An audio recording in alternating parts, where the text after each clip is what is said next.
Salut tout le monde, on se retrouve aujourd'hui pour une nouvelle vidéo et il va s'agir de mon bilan du mois de juin, si je me trompe pas. Je me suis mise beaucoup à la lecture, je sais pas ce qui a déclenché ce mouvement de lecture, je n'en sais rien du tout. Mais en tout cas, je suis très contente de mes lectures du mois de juin, j'avance super vite. Là, on est au mois de juillet quand je filme cette vidéo. Et j'ai déjà lu 2 ou 3 livres et c'est un exploit par rapport à quelques mois auparavant, je lisais absolument rien du tout, donc là je suis ravie. Je m'étais donné comme challenge de faire, enfin tout du moins de lire des livres de séries que j'avais pas terminées. Ça avance plutôt bien, écoutez, sauf que entre temps j'ai des services presse et j'ai aussi des lectures communes que je fais avec ma meilleure amie. Et c'est devenu un petit rituel en fait, à chaque fois qu'on termine un livre on se demande ce que l'autre veut lire ou pas. Et le problème c'est qu'elle lit beaucoup plus vite que moi, genre 2 fois plus vite que moi. Et du coup il y a souvent un décalage, donc du coup en principe on lit un livre ensemble. Elle continue un livre toute seule, je continue un livre toute seule et après on se rabiboche j'ai envie de dire. Et on se remet dans une lecture commune. Du coup moi toute seule je lis des services presse et des suites de séries, et avec Pauline je lis des livres vraiment nouveaux et qu'il faut absolument lire pour certains, sauf que j'en ai un, c'était vraiment un coup de cœur, mais ce sera pas dans ce bilan, ce sera dans le bilan du mois de juillet. J'ai tellement hâte de vous en parler à un point que vous ne savez même pas. Donc voilà, il me semble qu'au mois de juin j'ai lu 4 ou 5 livres. Je me souviens plus du tout parce que j'ai lu avec ma liseuse, donc du coup je vais voir au fur et à mesure que je les supprimerai. Et voilà, on commence tout de suite. Alors je me souviens plus du tout de l'ordre où j'ai lu ces livres et il me semble que j'en avais lu un avant celui-ci. Il est possible qu'il soit sur ma liseuse, alors c'est pas grave, je vais vous parler de celui-là. J'ai lu Beautiful Oblivion, je sais pas du tout comment ça se dit, de Jamie McGuire, et en fait c'est le premier tome des frères Maddox. Et j'ai cru quand je l'avais lu que je lisais une suite en fait, ou du moins des tomes compagnons de Beautiful Disaster, et en fait pas du tout, il me semble. Il me semble que les frères Maddox c'est complètement une autre... Enfin c'est complètement à part de Beautiful Disaster. Donc bon, du coup écoutez, c'est pas grave, on va dire que ça compte comme une suite, c'est pas très grave. Alors là ça va être l'histoire de Trenton, donc qui est le frère de Travis dans Beautiful Disaster, qui a un peu toutes les filles à ses pieds, voilà, et il va en fait tomber sous le charme d'une serveuse dans un bar. Et elle c'est, voilà, c'est la fille qui dit ne pas vouloir de mecs comme ça, de mecs populaires, ne pas vouloir sortir avec surtout l'un des frères Maddox. Et en fait, voilà, dans ce livre, on va voir que Trenton est bien tenace et qu'il veut absolument atterrir dans les bras de cette fille Camille. Et voilà, ce qui est aussi important dans ce livre, mais qui est quand même au second plan parce qu'on n'en a pas vraiment entendu parler, c'est que Trenton a vécu un moment tragique dans son adolescence, si je peux dire ça comme ça, ce qui a fait de lui ce qu'il est, voilà, maintenant devenu aujourd'hui. J'ai bien aimé ce livre, bon, du point à dire qu'il est beaucoup moins bien que Beautiful Disaster, je suis pas sûre, mais Beautiful Disaster ça reste quand même, voilà, c'est du top niveau. Disons que celui-là est quand même un petit peu en dessus, quoi. C'est plus calme, c'est plus... je trouve qu'on se met moins dans l'histoire, mais c'est quand même, attention, c'est quand même des très bons livres, mais j'ai quand même préféré Beautiful Disaster. Après j'ai très hâte de voir ce que les autres frères ont à nous proposer dans leurs livres, mais voilà, j'ai quand même beaucoup aimé ce livre. Et il y a des moments vraiment super cute dedans, et voilà, c'était vraiment très bien. Je l'ai lu d'une traite, hein, ça se lit tellement vite, c'est voilà, du même registre que Beautiful Disaster. Et voilà, écoutez, pour l'instant j'ai lu que des livres bons de Jamie McGuire. J'ai très hâte de voir ce qu'elle nous réserve pour la suite. Et voilà, si je devais lui mettre une note, je pense que je lui donnerais un petit 16-17 sur 20. je pense que c'est quand même raisonnable étant donné que Beautiful Disaster et Walking Disaster, surtout Walking Disaster, avait été un coup de cœur exceptionnel pour moi. Vraiment, Walking Disaster, c'est trop bien. Donc voilà, je vous conseille énormément ce livre. Ensuite, service presse que j'ai reçu de la part de France Loisirs, que je remercie beaucoup. J'ai reçu Quand la nuit devient jour de Sophie Jomain. C'est un livre que j'avais tellement envie de lire. Parce que, à ce que j'avais entendu dire, c'était carrément un autre registre pour Sophie Jomain. En fait, là, ça va parler de... comment je pourrais dire ça, d'euthanasie. Je sais pas c'est quoi le terme exact quand quelqu'un veut se faire mourir et qu'il est dans la loi en Belgique. Je me souviens plus de tout ce que c'est, mais je crois que c'est l'euthanasie.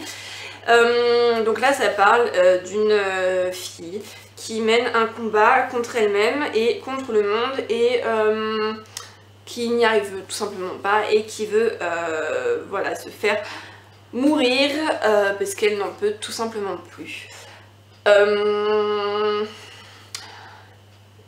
Comme vous le savez, si vous êtes un peu de mes vieux abonnés et pas des tout récents, j'avais lu Avant toi de Jojo Moyes, j'avais adoré tous les livres jusqu'à la fin. En fait, je n'arrive pas du tout, mais ça c'est un sujet que je pense que je ne relirai pas. Ou je dis ça, mais je suis sûre que je vais relire des sujets sensibles comme ceci, mais je n'arrive pas du tout à me mettre dans la peau du personnage. C'est trop compliqué. Je peux pas dire que je trouve leurs gestes égoïstes parce que je ne sais pas du tout par quoi ils passent, mais je n'arrive tout simplement pas, je n'arrive pas. Je n'arrive pas à me mettre dans l'histoire et je n'arrive pas à voilà, comprendre, enfin, je n'arrive pas à me dire dans ma tête comment de si petites choses, enfin, comment on peut en arriver à se dire je veux mourir alors que la gosse elle est toute jeune, je crois elle a 29 ans. Je comprends pas, c'est pas du tout une critique que je fais parce que je peux comprendre que des gens en arrivent à ce point, sauf que je n'arrive pas du tout à me mettre dans leur peau en fait. Je me dis de si petits problèmes en apparence, en fait je comprends pas que de si petits problèmes en apparence ne peuvent pas être réglés, mais en fait c'est beaucoup plus profond et on ne peut pas ressentir ce que la personne ressent à ce moment-là. Voilà, c'est compliqué, je n'y arrive pas, je sais pas. Je n'y suis pas arrivée, à chaque fois je me disais allez tu peux remonter la pente et tout, si tu veux tu peux, et je pense qu'en fait j'étais un peu les parents dans ce livre parce que je me suis dit mais tu peux pas laisser ta gamine vouloir mourir en fait, c'est pas possible, c'est pas possible. Voilà, j'espère ne pas trop vous avoir spoilé, je pense pas que c'est du spoil, enfin pour moi ce n'est pas du spoil parce qu'elle dit très bien la date où elle meurt dans le résumé, donc du coup c'est à supposer directement que c'est de l'euthanasie. Mais je n'ai pas, voilà, je n'ai pas accroché avec ce livre et malheureusement je pense que c'est le sujet en lui-même que je n'arrive pas du tout à... voilà, que je n'arrive pas du tout à comprendre, oui, mais à me plonger dedans et à ressentir ce que le personnage ressent, je n'y arrive pas. Et ça m'embête parce que je suis très ouverte d'esprit, je suis une personne qui accepte tout en général, et bah là, je n'ai pas réussi, et voilà. Je pense que si Jojo Moyes et si Sophie Jomain n'ont pas réussi à me mettre dans le bain de l'euthanasie, si je peux dire ça comme ça, je pense que j'y arriverai pas parce que c'est deux grands auteurs et je suis très déçue de moi de pas aimer ce sujet, mais voilà, on peut pas tout aimer, hein, c'est comme ça. Et bah voilà, c'était pas... Je donnerai pas de note à celui-là parce que c'est... Voilà, c'est compliqué, je peux pas noter des choses que je n'arrive pas entre guillemets à comprendre, et que, enfin voilà, je pense que vous avez un peu saisi le truc. Ensuite, laissez-moi un peu farfouiller dans ma liseuse. Je sais qu'au mois de juin, j'ai lu Never Never de Colleen Hoover. Il faut juste que je le retrouve. Je vais essayer de vous montrer un peu la couverture et ça me gratte le nez à fond. Ah, je sais plus quand, on peut pas voir quand je l'ai lu sur la liseuse. Alors du coup en autre livre au mois de juin ou au mois de juillet, du coup je sais pas du tout, voilà, je sais pas. J'ai lu With You de Amélie et de Marie Rage. Marie Rage. Alors j'ai toujours cru qu'elle s'appelait Mary Page, je sais pas pourquoi. Donc voilà, de Amélie et Mary Page. Et il me semble que ce livre n'est sorti qu'en e-book, si je me trompe pas, ou alors je dis carrément des conneries. Alors là c'est compliqué, comment vous faire un résumé d'un truc où je n'ai pas le résumé. Il faut que j'aille regarder sur internet pour éviter de vous spoiler. Je sais pas si j'ai vraiment envie de tous en parler en fait, parce que ça dit tout le livre. En fait ce livre j'en avais parlé, ma copine Clara en avait parlé avec l'auteur elle-même au salon du livre cette année. Et ça m'avait tellement intrigué qu'il fallait absolument que je lise, mais absolument. Parce qu'en plus elle parlait un petit peu en code et tout, je comprenais pas ce qu'elle disait parce qu'elles avaient pas envie de me spoiler. Alors là, bah, ils vous disent tout, écoutez, ils vous disent tout. Ils vous disent absolument tout, mais il me semble que moi j'avais lu le résumé et ça m'a pas du tout empêché d'apprécier le livre à sa juste valeur. Donc là en fait, ça va être l'histoire de Regan et de Vic. Il y a 14 ans, ils ont été kidnappés et séquestrés ensemble. Et voilà, ensemble ils ont vécu le pire et ils se sont, comment dire, aimés malgré leur captivité en fait. Et après la vie les a séparés. Et en fait, quelques années plus tard, la justice va les faire, comment dire, va les faire retrouver, si je peux dire ça comme ça. Et ensemble ils vont vivre. Voiture, peux-tu partir s'il te plaît? Merci. Et ensemble ils vont vivre voilà bah, leur comment on appelle ça, leur procès. Et ça va leur ramener dans des périodes de leur vie qu'ils auraient voilà, préféré éviter.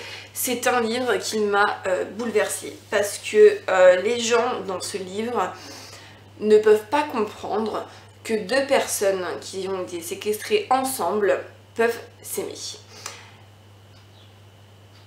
C'est compliqué. C'est compliqué parce que voilà, c'est un peu... Beaucoup de personnes vont penser que c'est malsain, etc. Mais moi, pas une seule seconde dans ce livre, j'ai pensé que leur relation était malsaine. Voilà, ils étaient deux, ils étaient... mon chat, bébé... Bien. Oh, ils étaient deux et ils étaient en train de vivre le pire. Et malgré le mal, bah, ils se sont aimés. Et moi, je trouve ça vraiment... Enfin, vraiment trop beau, quoi. Et mon chat veut pas de me caresser, ça m'énerve. Et voilà, j'ai plus qu'aimé ce livre. Et dans ce livre, on a des scènes vraiment horribles. Voilà, ça se distribue, si je peux dire ça, en flashback. Ça fait flashback présent. Et voilà, c'est un livre que je peux que vous recommander, mais âme sensible, s'abstenir parce que c'est quand même voilà, c'est quand même dur, c'est quand même très très dur. Et ce livre il n'est pas à mettre entre toutes les mains, quoi. C'est comme là le livre qui me vient à l'esprit, c'est Captive in the Dark de C.J. Roberts, qui n'est pas à mettre dans les mains de tout le monde non plus. Et voilà, il faut avoir le cœur bien accroché, mais voilà, ce livre en déboule sur une magnifique histoire. Et voilà, je peux que vous le recommander. C'est voilà, je ne peux que vous le recommander. C'est un livre que j'ai beaucoup aimé. Alors ensuite, laissez-moi regarder. Laissez-moi regarder. Oh, ce livre était tellement bien, punaise. Faudrait peut-être que je remette à jour les livres que j'ai lus et que j'ai pas lus, parce que là c'est compliqué. Et oui, je vous ai dit que j'avais lu Never Never. Il me semble que c'est ça, j'ai dû lire 4 livres le mois dernier. J'ai lu Never Never de Colleen Hoover et de Taryn Fisher. Et c'est un livre que j'ai bien aimé. Mais voilà quoi, c'est un peu... je vais pas dire classique pour Colleen Hoover, mais c'était quand même... je trouve que ça sent qu'il y a deux auteurs sur ce livre et que ce n'est pas, entre guillemets, la seule plume dans ce livre. Je parle des Colleen Hoover, bien évidemment. Donc ce livre pareil, j'ai été regarder sur internet pour résumer parce que quand on est les uns en e-book, il me semble qu'il n'y a pas résumé du tout. Et ça va être l'histoire de Silas et Charlie qui vont se réveiller un matin et qui vont ne plus savoir qui ils sont, et pourtant ils ont vécu toute leur vie ensemble. Et pour vous dire à quel point ce livre m'a perturbée, je ne sais toujours pas ce qui se passe à la fin. Je n'ai pas compris la fin. Alors si vous pouvez m'expliquer s'il vous plaît la fin de ce livre pour ceux qui l'ont lu, parce que j'ai rien compris. J'ai rien compris. Au final, je sais pas s'ils sont amnésiques, s'ils ont eu un accident, et moi je comprends pas, d'accord. Et l'épilogue il m'a laissé encore plus dans mon désarroi. J'ai lu le livre et je me suis dit, ok, mais ensuite, qu'est-ce qui se passe? J'ai pas trop bien lu tout le livre là, je sais pas, ce livre il m'a complètement perturbée.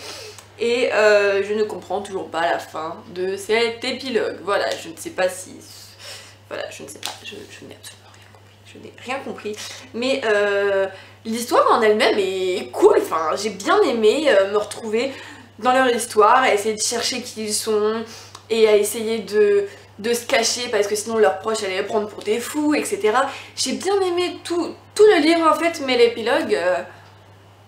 je m'attendais réellement à autre chose en fait. Je m'attendais à autre chose parce qu'en fait je pense qu'on nous laisse sur un cliffhanger.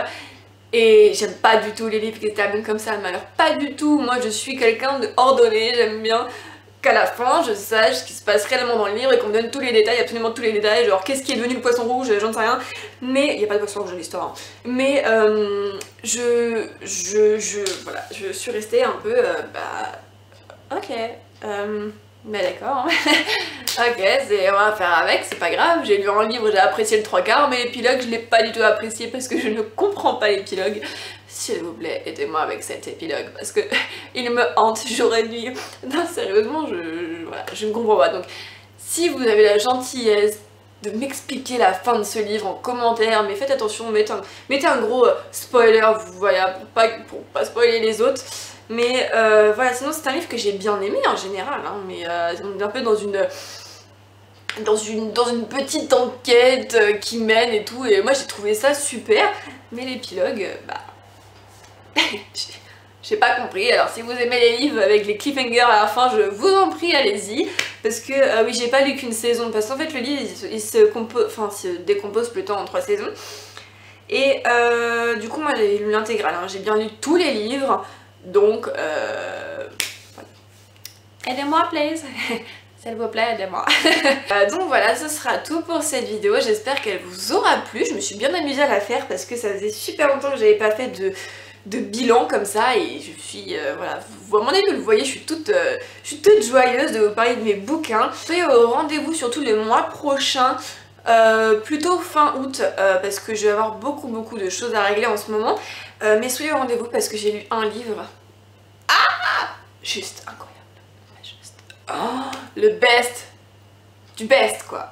Là vous voyez le best, et là, le best, et mon livre il est encore là où vous voyez même pas où ma main elle atterrit. Non vraiment ce livre là ça a été... voilà, je vous laisse un peu sur ma petite gourmandise là, je vous laisse un peu dans le suspense, mais c'est le meilleur livre que j'ai pu lire de cet auteur. Voilà, j'espère que je vous mets bien dans le suspense, j'aime bien faire ça. Non voilà, j'espère que cette vidéo vous aura plu. Et voilà, on se retrouve pour une prochaine. Bye.